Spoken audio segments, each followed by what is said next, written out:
União Europeia oficializa veto a carne, mel, tripas e peixe de origem brasileira. A medida vale a partir de setembro. O impacto da medida vai além do produtor e atinge toda a cadeia do agronegócio. De acordo com a Comissão Europeia, o Brasil não conseguiu comprovar que os produtores atendem na totalidade às exigências sanitárias do continente. Quem traz as informações é a repórter Berenice Leite. E a química com a presidente da União Europeia, Ursula von der Leyen, acabou também?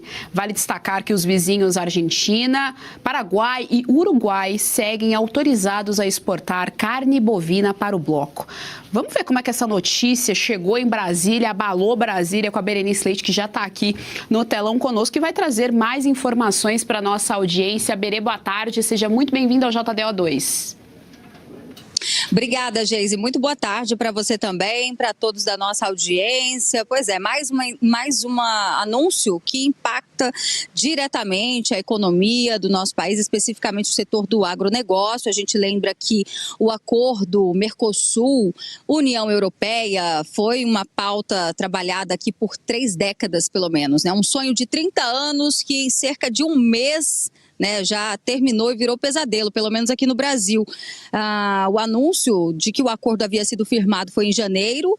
Depois, agora no dia 1º de maio, esse acordo passou a ser vigente e agora tivemos nos últimos dias esse anúncio de que o Brasil não está mais autorizado a exportar os produtos que são de origem animal para o bloco da União Europeia.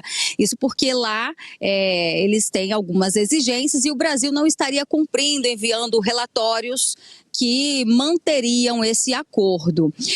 Uma das principais exigências no caso da União Europeia é com relação ao não uso do que eles chamam de antimicrobianos, que serve justamente para acelerar o crescimento dos animais. O Brasil não teria comprovado, atendido essas exigências burocráticas no caso, até porque a gente sabe que a qualidade, por exemplo, da carne bovina brasileira, ela é uma das melhores do mundo, né? Se não a melhor, cumpre exigências, tem uma cartilha de exigências das mais rigorosas. No entanto, lá na União Europeia, eles querem que essa rastreabilidade seja praticamente de forma individual, cada animal, né? E nesse sentido, outros países, pelo menos cumpriram, fizeram alguns ajustes ao longo desse último mês para não perder a autorização. Foi o caso da Argentina, do Paraguai e do próprio Uruguai, né? Então, falando agora sobre o impacto econômico, só para vocês terem uma ideia, o impacto econômico anual, por exemplo, será de 1,8 bilhão de reais, caso o Brasil não reverta, né, e consiga mais uma vez que esse acordo se torne vigente. Então, 1,8 bilhão de reais por ano.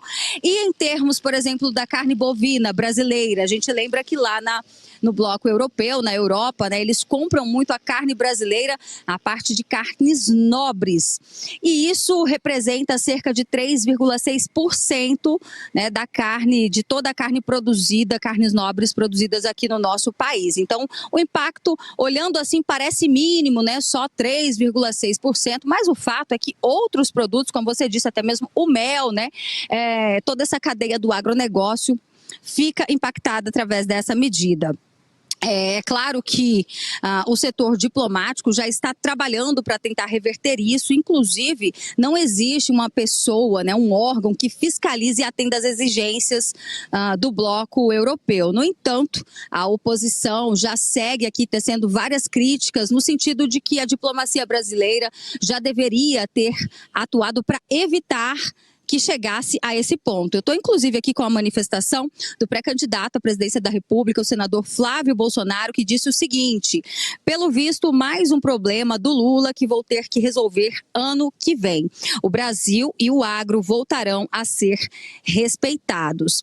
Há uma análise também, Geise, de que a União Europeia, isso já a gente já percebe, né, conforme os anos, esse acordo nunca saía, que existe também uma política protecionista por lá, onde eles querem valorizar os produtores rurais da Europa. No entanto, né, fica difícil de defender quando vemos que outros países, a exemplo do Paraguai, da Argentina e o próprio Uruguai, eles conseguiram cumprir pelo menos os critérios mínimos exigidos.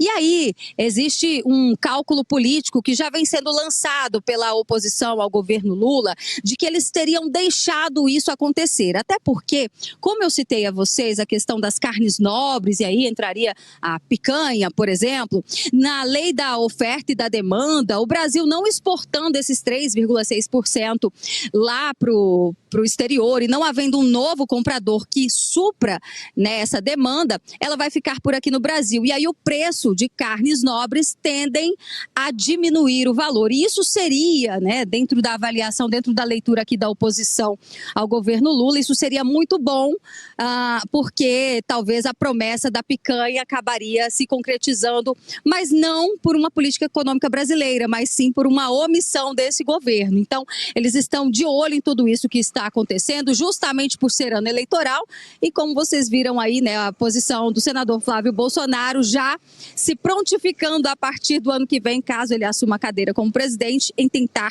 resolver todo esse impasse. Mas o fato é que o agronegócio perde com essa medida, um acordo que há muitos anos vinha tentando ser celebrado e acaba de alguma forma também, né, desmoralizando o agronegócio brasileiro do ponto de vista de qualidade, algo que sempre os produtores brasileiros prezam muito por aqui no nosso país. Geise, volto com você.